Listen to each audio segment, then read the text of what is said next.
අයිබුවන් පුතේ සුබම සුබ අලුත් අවුරුද්දක් වේවා.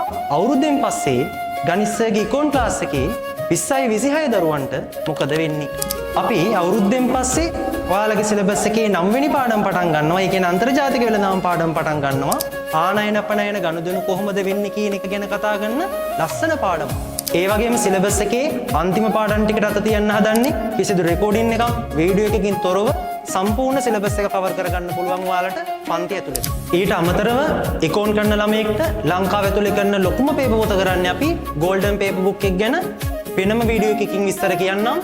MCQ 1000 රචනා ප්‍රශ්න 200කට වැඩි ප්‍රමාණයක් සාකච්ඡා කරන ලොකු වැඩපිළිවෙලක් සූදානම් කරලා තියෙනවා. ඒ වගේම ටියුට් එකකින් ටියුට් එකට යුනිට් පේපර්ස් කරන්න පුළුවන්.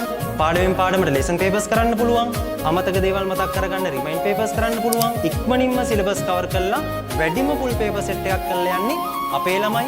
ඒ වෙනුවෙන් අපි ෆයිනල් කවුන්ට්ඩවුන් ෆුල් පේපර් සිස්ටම් එක පටන් ගන්නවා. ඉතින් අන්තිම කාලේ හරි ඔයා අනිවාර්යෙන් අපේ පන්තිත් එක්ක සම්බන්ධ වෙයි. ඒ තරම් වැඩපිළිවෙලකට අපි අපේ පන්තිය මෙහෙයමින් ඉන්නේ. එහෙනම් ලියාපදිංචි වෙන්න මෙන්න මේ අංකයට WhatsApp message එකක් දාන්න. ටයිම් ටේබල් එකේ ස්ක්‍රීන් එකේ දාන්නම්. එහෙනම් පන්තිවලදී හම්බෙමු. හැමෝටම ආයිබෝවන්.